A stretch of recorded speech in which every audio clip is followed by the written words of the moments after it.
There are many ways to market your items for sale. Starting out, most people are just going to throw whatever they have up onto eBay and hope that somebody buys it. Well, we can actually help you to shape and facilitate sales with more accuracy with a few tips. First of all, you've got to start looking at your eBay or Poshmark shop as a business. You're a business owner now, and you've got customers looking for specific items, and it's your job to make sure those items find the right people. This is one of the coolest parts of doing this job, because as a clothing reseller or any kind of reseller, not only are you saving great pieces of fashion from going to the landfill, but you're also giving that piece extra life by selling it to someone who's going to love it and cherish it.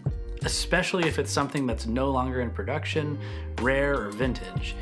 You get to be the orchestrator of that transaction, and you get to make some money doing it. So every successful business has strategies for selling their products, and your reselling business shouldn't be any different. Here's a few ideas to generate good sales experiences. Depending on the item, we will often price it higher than the median market value, and then accept offers that are reasonable. Think about it like this. What is the exact amount that you'd like to make from selling that particular item? Okay, now price it up by about 20 to 30%. That is what you should list it for. Because most people who are on eBay or whatever and are looking to buy stuff are going to offer you about 20% off your asking price. The psychology here is that the customer feels happy because they think they just got a deal, and you're happy because you made the amount you actually wanted. So it's a win-win. If somebody really gives you a low ball offer, you can either decide to counter offer and try to meet somewhere in the middle, or just decline and wait for somebody else to buy. This happens more often than you'd think, and we've had to pass on quite a few sales just because that customer wasn't willing to work with us. That's okay, it's just part of the game. Also, if you've been holding on to something for a while and it's not moving and someone sends you a lowball offer, or if you have it priced way high and they send you something that's half off, but it's like for $100, like sometimes I just take that and I'm excited to move it out. So depends on where you're at. Yeah. You will have people who'll try to lowball the heck out of you and make you question your pricing decisions. But that's why it's important to do your research ahead of time, because you'll know what the value of that item is and not have to worry too much about it. Another strategy is to just look at what everyone else is listing that item for, then look at the sold prices and list yours right in the middle of that range. This is fair and straightforward, but probably also doesn't give you much wiggle room to haggle with your customers. You'll just have to hope that someone buys it now for your original asking price and doesn't try to negotiate. This might work better if you disable offers on that listing, which you can do on eBay or Facebook Marketplace, but not on Mercari or Poshmark. Another strategy is undercutting the market. This is where you look at all of the listed prices and then you list your item just below the lowest listed one that's already there. Regular businesses in the world do this all the time. Take Dutch Bros Coffee, for instance. You'll notice a trend where all of these coffee companies will price their drinks competitively to the other major chains like Starbucks, Human Bean, Dunkin' Donuts, whatever. They all try to get their drinks to come in just slightly lower than their competition, without it being too much of a profit hit for them. Or they compensate for the higher price by offering some other benefit in addition to the drink. Maybe that's great customer experience, or maybe it's that they offer free extra shots of flavor or whatever. A lot of the time, what they offer comes down to whatever deals that company has previously made while obtaining their inventory for cheaper prices.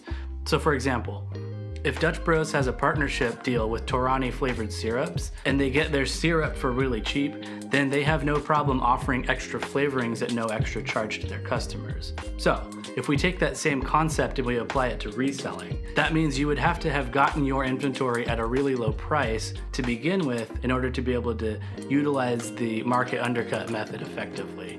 I actually did this recently to sell a Thomas Kincaid canvas print, and it's because we found it at the Goodwill bins for only like $3. All the other ones on eBay were listed anywhere from $75 to $200. So I listed mine for $70, and it sold later that week for my full asking price. So for that one, if someone is scrolling through eBay and they see something that they want listed for $75 and another one right below it, exactly the same listed for $70, which one do you think they're gonna buy? That's just basic logic. As long as you can make the base profit you already decided on, which for us it's $45, you're good. We only had to sell that painting for $60 in order to make our $45 profit, and it sold for $70. So we're in the positive. This type of strategy might work better if you primarily source at the Goodwill bins, because at the retail thrift stores, prices are going to be a lot higher, and you may not be able to undercut the market and still make your desired profit amount. So it's just something to consider. The final tip is to use promoted listings. You can pay a small fee to have eBay promote your listings. You can set the percentage for how much you want to promote it for, and that comes directly out of your earnings when you sell the item. So you don't have to pay for the promotion if it doesn't sell, which is nice. This is currently just available on eBay, and it will show up closer to the top of the page when someone searches for an item you have listed. It's probably rare that someone is going to scroll past the first page of listings when they're shopping, so paying a little extra to make sure that yours shows up closer to or on the first page is going to be very helpful. Another thing to note is about the brand thing is that Starbucks, for instance, Starbucks positions themselves as a more like luxury experience. So they can price things up. They can kind of get away with pricing things more expensively because it has the Starbucks brand. So that's another thing to consider for your business as well. You have the option to sell anything and everything, or you can curate your closet or your store to be very specific, very high-end, very luxury, or very knowledgeable in one category to fetch better prices for what you're selling.